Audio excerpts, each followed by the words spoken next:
All right, I think we can probably do a roll call. Okay. Arthur Akers, Here. Mary Joyner, Present. Chair Jacutis, Present. Clerk Edwards here, Betty, Yes. Debbie, Present. Jean Marie wrote in, she was not able to come, so her absence is excused. Jackie, John, Present.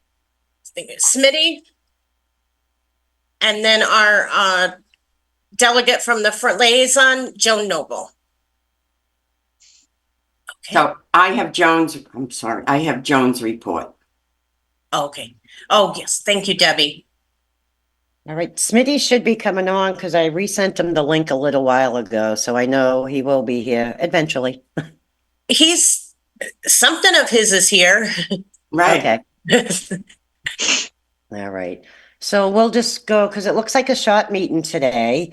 So first thing on the agenda is update from Megan. Right. Well, I am really excited to be here to share with you that things are going well at the Senior Center. We are increasing our programming. We're getting a lot of positive feedback. But I also want to share that some feedback I have received about myself as a director from seniors. There was a concern that I wasn't spending enough time out in the community with them, more doing a lot of administrative things. So starting in March, I am going to have office hours, and that's going to go out into the newsletter. So I think that that is going to be helpful for people. But nonetheless, the feedback is really positive. I'm hearing from a lot of different people how much they're enjoying the center. I'm seeing a lot of new faces at the center, and people are loving the activities and the outings. So I believe we're doing what we're supposed to be doing. We're keeping everybody safe.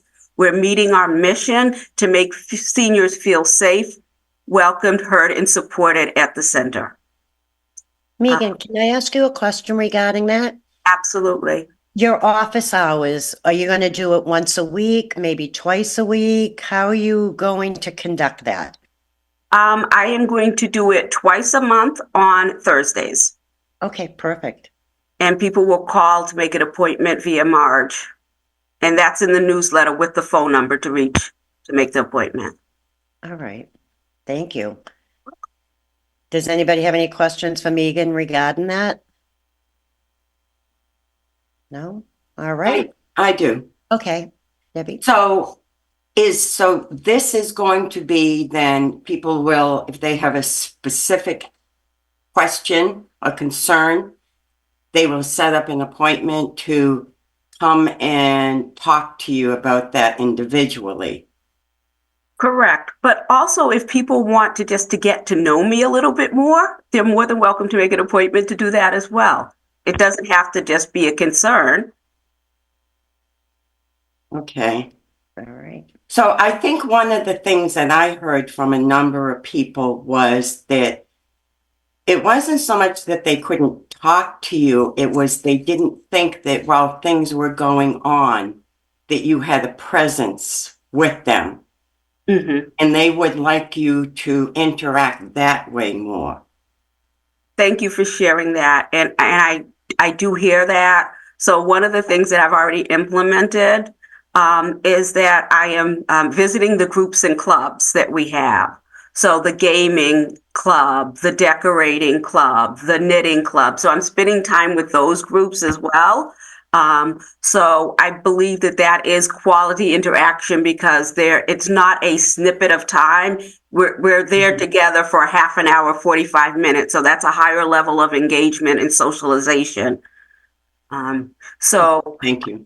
I got up on the mic the other day and I did acknowledge that to the seniors and shared that I'd be spending more time with them. And I believe that people will be able to tell you since I said that, I've been actively more engaged with them.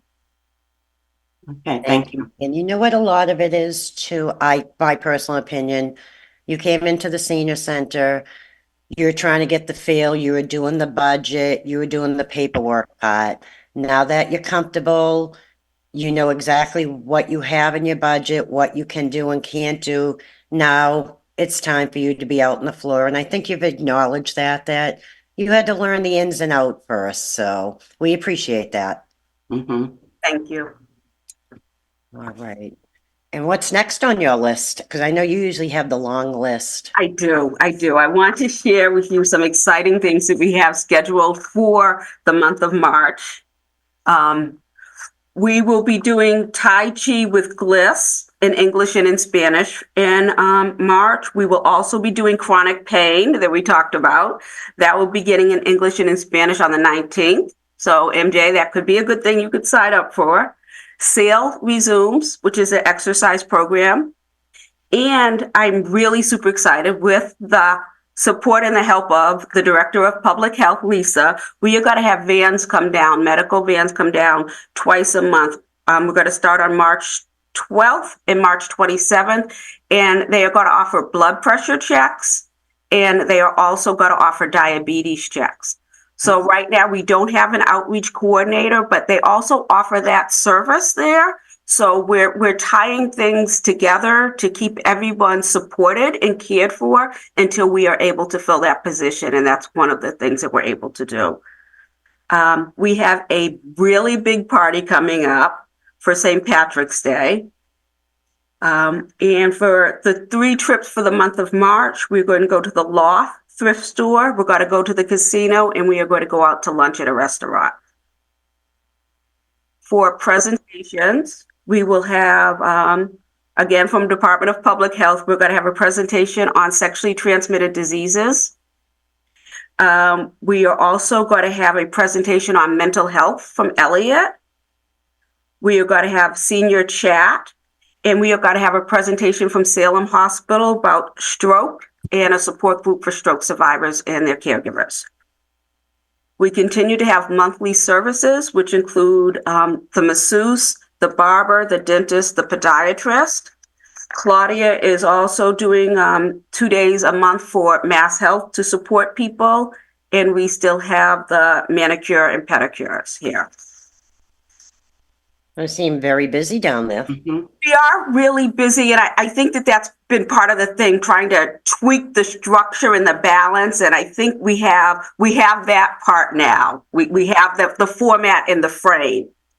So now it's just kind of whittling down things and teasing out the details. Some people said it's too much structure, too much programming, and so we're working on balancing that. But the goal is to provide programming that engages a variety of people.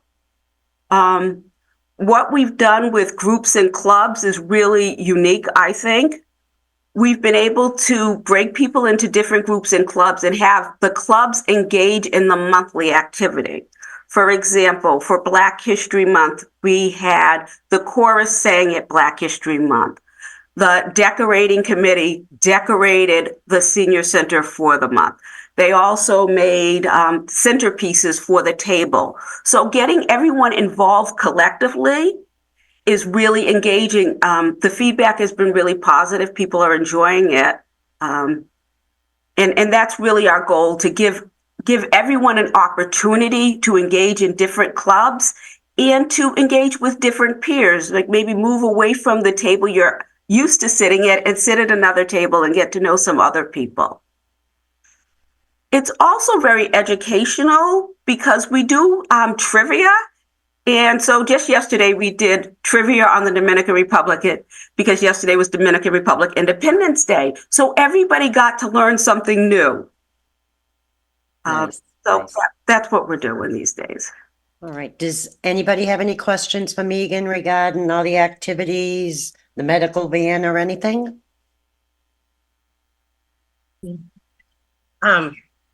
Just another comment for the community. Megan, first, I want to thank you because that is how I've envisioned senior centers. The almost over 18 years I've been working in this community, is that getting people engaged collectively and allowing them to be decision makers when it comes to, you know, what they how they want to decorate for their party. What do they want? What food? That kind of thing. So that I want folks to be self-determination. Yes. That's my. The other thing is too, because I'm part of Mass Senior Action, that Mass Health Assistance with Claudia. Just want to do a shout out to the community. I hope no one gets discouraged when it comes to signing up for healthcare, because it is a maze, especially once you get 65 and over, whether it is Medicare or Mass Health. Starting this Friday, you can now qualify for the Medicare Savings Program solely on your income, your monthly income. Your assets for the Medicare Savings Program will no longer be counted. Now, Mass Health assets are still very low, and they include life insurance. But for the Medicare Savings Program, your assets will no longer count. So that is for a single person, about $2,800 a month you can make. And for a couple, that's about $3,400 a month that you can make. So March 1st, and as Megan said, you can call the Senior Center, contact them, make an appointment with Claudia to sign up. And that is at the minimum $200 a month you will save with this program that people from the community fought for and won. Great news. That Thank is you. great information. Thank you, Pam. Oh, we're so excited. We're shouting from the rooftop. Aren't we? Debbie and Mary, we went yesterday shouting from the rooftop. Right. The State House, the Capitol, you Yeah. got Yeah. It was a great day. Do you have anything else for your report, Megan? I think I'm good till we get to the budget. Okay. I see John's hand up. Is that a question for me? I didn't- No, the question for the last speaker. I'm sorry, I can't get your name. Now, if I go into my community and to talk about the Medicare savings, I'm not sure if I heard the age limit for qualification. Did you mention that? Yes, John, it's 65 and over. It's 65 and over. Yes. That's the part I missed. I'm not. I'm sorry. No, that's fine. That's fine. Yeah, 65 and over. And that's because whenever you turn 65, the Mass Health rules change. So people were getting kicked off of Mass Health at age 64. And that's why Mass Senior Action worked to change that. So, yes. And I will send flyers to everybody on the call today. Okay, that'd be great. And our friends at Boston Age Strong are translating in about 10 languages. Mhm. So we'll get those out to all the communities. Then, in addition to the flyers, I'm not sure if Jacuzzi know if that flyer will be translated on the Lynn website. Will it? Lisa, we can ask City Hall. Yeah. Yeah. Because languages interpretation is there. So I'm just asking, Yeah. Yeah, we can get anything you guys want translated, and my staff has been helping to support the Senior Center website so we can get stuff posted on the website as well. Yep. That'd be great. That's what I was That'd be great. That'd be awesome. Thank you. All right. Okay, Megan, I think next would be your financial report. I can't hear you unless it's just me. Was not muted. Okay. Sorry. We have $219,703 for formula grant. And I am expecting another drop from formula grant in probably about another 4 or 5 months. So that is moving forward well. Megan, can you repeat the number again? Sure. Please. 2,119,700.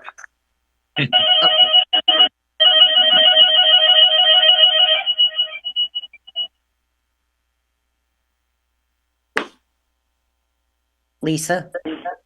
Yep. I just wanted to kind of give you guys a little bit of an update on the budget as well.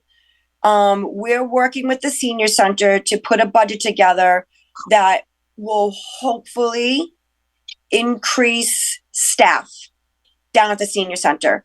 So, you know, we're recognizing that when the senior center first opened, there were a number of staff down there to help support the senior center that were funded from our contact tracing grants. Those grants expire June 30th. Some of those people have already left. We did try posting and to refill one of those roles. And we really didn't get candidates that we were happy with, and it was a temporary situation. So I'm going to be working with Michael Bertino and Drew Russo on kind of trying to figure out what the center has for staffing dollars to come out of the grant.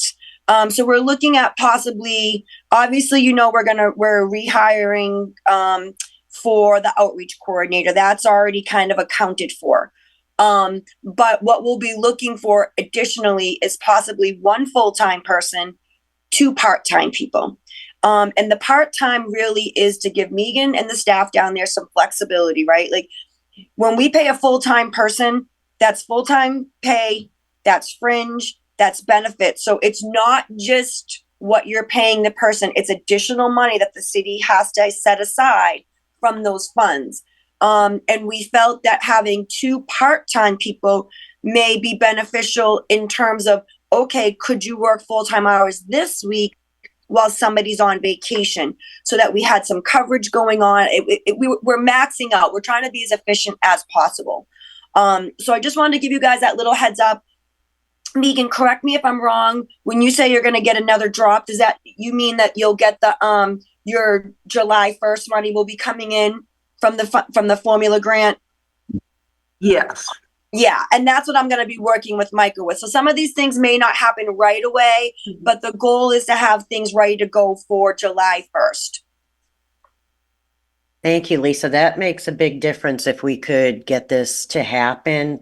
And I really like the idea of the 2 part-timers that, like you said, if somebody is out, they could go full-time for that week just to cover a shift, which makes a big difference down there when somebody's out. I appreciate you working on that.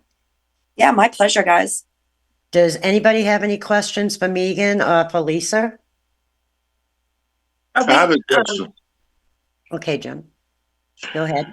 I know in the past, the chair lady mentioned that the Senior Citizen Centers manages its own affairs, and when it comes to payroll and all that is handled by the city. Now, Lisa, the additional staff that the city is adding, is this as a result of request from Megan?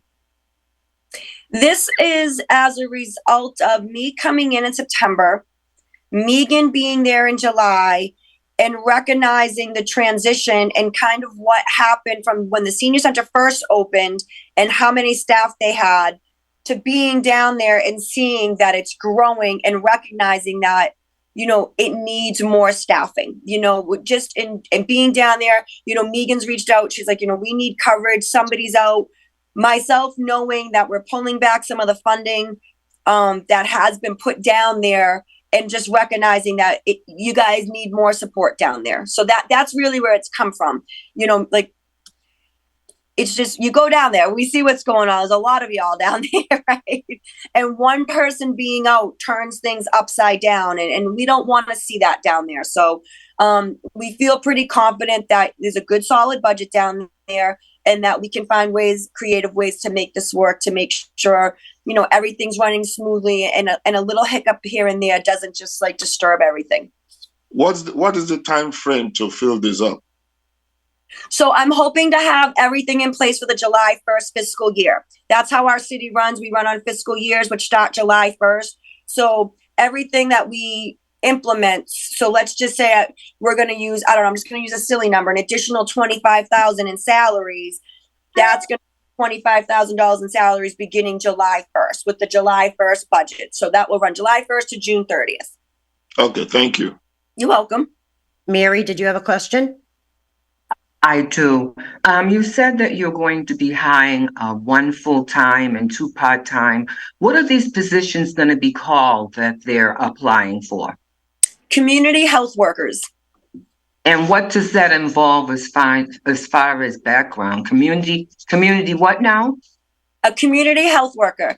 And it involves Okay. doing what we want you to do. Honestly, they're non-union positions. Non-union. Non-union, they will be contract positions, and Okay. they are going to be positions that we are hopeful can have some flexibility in providing whatever support we need down there with what's going on. Okay. Yeah, All right. I'm hoping that the full-time person can be a little bit more of an administrative support for the director and the program manager, because we recognize that like everybody's like got their box of what they do, and there's just not a lot of ability to wiggle around, and it's getting hard, right? Like, Yeah, it is. I see it every day. yeah, I- yeah. Okay, thank you for the clarification. You're welcome. You're welcome. Anybody else have any questions? I know that the driver is also a very important position. Are there any plans for expanding those hours or capacity? Well, Pam, now that you say that, that is a really good thought. And I'm glad that you gave that to me now, because the new passenger van should be in soon. We had a little glitch in the procurement process, but there is a van in Wakefield, Massachusetts, waiting for us to buy. Okay. So that van's going to be coming down. And yeah, perhaps one of the things that we could do with one of these part-time people is have them be a second additional driver when needed. I know Jose's down there, and people are leaving early, and it's just hard. Like, getting around Lynn's hard. So, maybe if we can have an Eastland loop and a Westland loop, people can get to the center a little earlier. They can leave a little later, and we can kind of work that in a little bit. So that's a really good idea about like one of the things that we could think about using these positions for, especially since we have an extra vehicle. Thank you. Thank you. Thank you. I do want to add, I'm sorry, Diana, if I could just add one more thing. I will say the mayor's office is very committed to making sure that transportation services are there. And from that fund of money, that's the contact tracer money that comes from public health, we're going to maintain the funding that we still provide for the current driver down there. So the COA budget doesn't have to take that additional hit to pick up the difference. We're going to maintain what we've been doing for the driver. So, at the request of the mayor, obviously, our goal is to make everything work. I'll be honest, I feel like I can maneuver that language enough with the state to make it fit into the criteria for continuing to use that money. So that's how we're going to do that. Thank you, Lisa. That makes a big difference, not taking out of the COA budget and using it for other things. But we appreciate all your hard work since you've come on. You've done a lot for us already. Oh, thank you. You truly have, Lisa. Thank you. Thank you. Does anybody have any other questions? All right, I think we're going to go on to Friends of the Council on Aging. And who has a report for Joan today?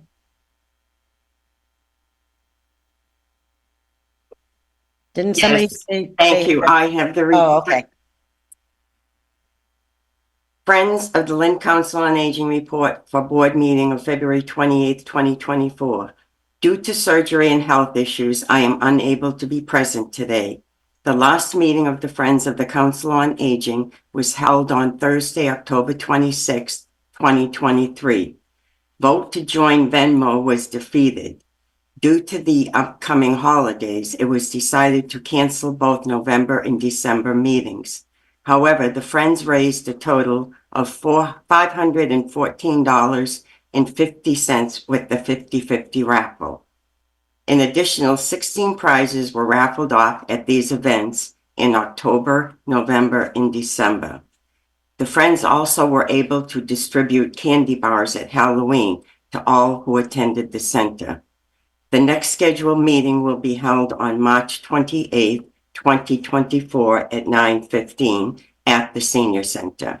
Respectfully submitted, Joan B. Noble, Liaison to the Lynn Council on Aging Board of Directors. Well, thank you for doing that report. I'm not sure if Joan was, I know Joan's not on at all today, but we just want to wish her good health and hopefully she starts to feel better soon. I miss seeing her face down there when I'm down the senior center, so we miss you, Joan. I think we're down to, is there any new business? Does anybody have any new business? Pam, sometimes you do, no? All right. How about, does anybody have any old business? Megan?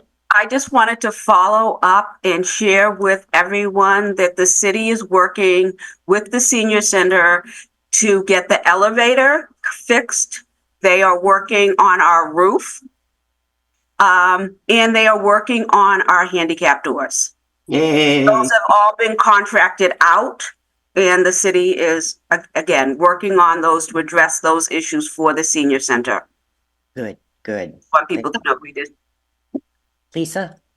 To piggyback on what Megan said, that was a really good point, Megan. We're also trying to see if we can utilize some of the second floor space right now as it is for some of the programming that's happening down there. So, we were kind of brainstorming saying, gee, we could do chair yoga up there, right? To free up some of the room, because we just leave the chairs, we can leave the weights. So it's just, it's kind of like, getting through ISD and figuring out, what's up there, what we can leave up there, making sure it's okay. But that is something else that we're working on temporarily until that construction for the second floor happens. Perfect. Mary, did you have a question? I do have a question. I know that we are supposed to be in the phase of doing some work down here with construction. When is that going to start? That will, let's see, Lauren was here last meeting and then they showed up with the architect. So now I think they're in the process of putting the bids out. Mm-hmm. Once they do the bids and they have the contractor's approval, everything goes through, then they'll start. I do not have a time frame. That's all right, long as I have a roundabout. Yeah, and they I are understand. working on it. We're doing it as fast as we can, but there is a process which does slow everything I know. down. It's I not know. like doing construction at your home, but it can be Okay, right. frustrating. I want it to start sooner than later. Okay, and the other question is for Megan, when she said they're working on the elevator and the roof, and when are they doing that? Are they It's an ongoing process. They were here last week for the elevator. They haven't found the contractor for the roof, but the city has put out the feelers to get someone in to do that. Okay. All right, thank you.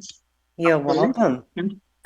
While we're talking about handicap accessibility, at the January Mass Senior Action meeting, Debbie brought up to the mayor about the Elhan building's handicap door has never worked. It's never been handicap accessible at the Housing Authority building. And I know that the Housing Authority owns it, but the city kind of oversees the Housing Authority or is a part of that. Is there a way that maybe we can find out or get a report for the community to see if we can get those? It is kind of crazy that is supposed to be an elder-only building. It's not any longer, that their main community room isn't handicap accessible. The doors are not. Now, Pam, when you say the doors, is it to go into the big room there or is it going in the front door? Any of the exit or entrance doors are Okay. not handicap accessible. Well, you could get a wheelchair through, but it doesn't have a button. Push button, okay. Oh, yeah, you have to be in your wheelchair and hold the door and, so Okay. if we could and it doesn't have to be you. I'm not saying, Yeah. you know, any of us can follow up, but I just wanted to put it out there. I'll follow up on that, though. I'll check into that for everybody and see what's going on, okay? Mhm. I'll take a. I know it's not cheap to put one in, but just, you know, if we put it on the radar, it's better than if we don't talk about it. Nope, that's perfect. I'm glad you brought it up, and I'll see what I can do and get some information. All right. Does anybody have any other questions, new business, old business, any discussion on anything? No? All right. Well, this was a successful meeting. I know our March meeting is also going to be Zoom. And then we will be back April. in person in April. Thank you, Smitty. All right. Is there a motion to adjourn? A motion to adjourn. You I have a second it. All I, right. Mary E. Joyner, second that motion. Why, thank you. And everyone have a great day, and we will see everybody later. Thank you. Thank you. Bye. Bye-bye.